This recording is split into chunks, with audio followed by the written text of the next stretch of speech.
다산정약용은 조선 후기 실학자입니다. 실학자는 많이 있었지만 그가 유명한 까닭은 실학이라는 학문을 집대성했기 때문 아니겠습니까? 실학이란 무엇입니까? 백성의 생활에 도움이 되는 학문을 해야 한다는 것입니다.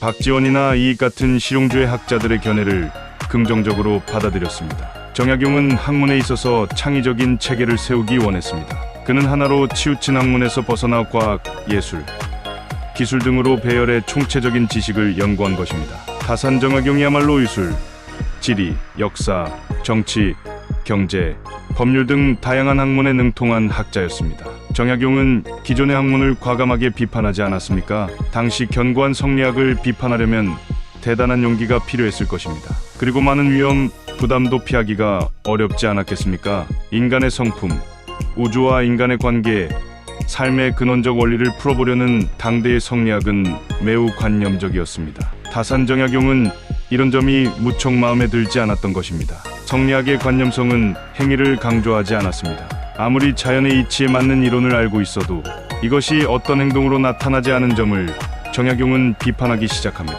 우리가 효를 말할 때 효라는 말 자체는 한없이 고귀하고 좋지 않습니까?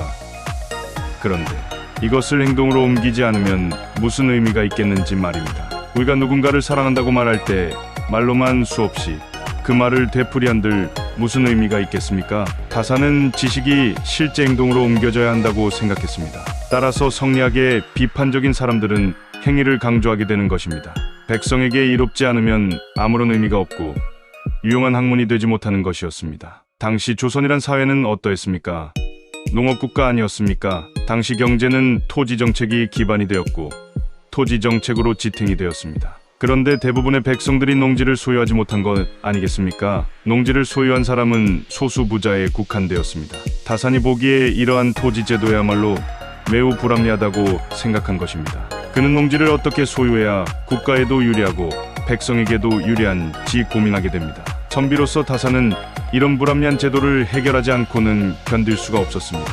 그는 국가에 이익이 되고 백성에게 이익이 되는 토지 제도를 개선하기 위해 뜻이 맞은 학자들을 만나면서 많은 토론을 전개하지 않습니까? 그가 가장 먼저 주장한 것은 토지는 농사 짓는 사람만이 소유해야 한다는 것이었습니다. 당시로선 엄청난 대변혁이었습니다.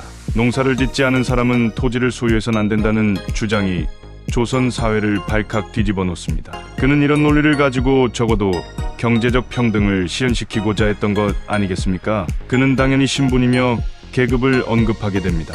당시 적자는 과거 시험에 응시할 수 있지만 서자는 과거 시험을 치르지 못했고 벼슬을 한다고 해도 고관, 대관에 올라가지 못했습니다. 다산정약용은 인간은 태어나면서부터 평등하다고 역설하며 귀족과 평민의 구별을 맹렬히 비난했습니다. 훌륭한 인재가 나오지 못하는 것은 이런 불합리한 제도 때문이라고 열변을 토했습니다. 그는 적서의 구별을 폐지하고 지역의 차별을 폐지할 것을 주장했습니다. 조선 사회에 팽배했던 모순을 강력히 타파해야 한다고 주장하게 되는 것입니다.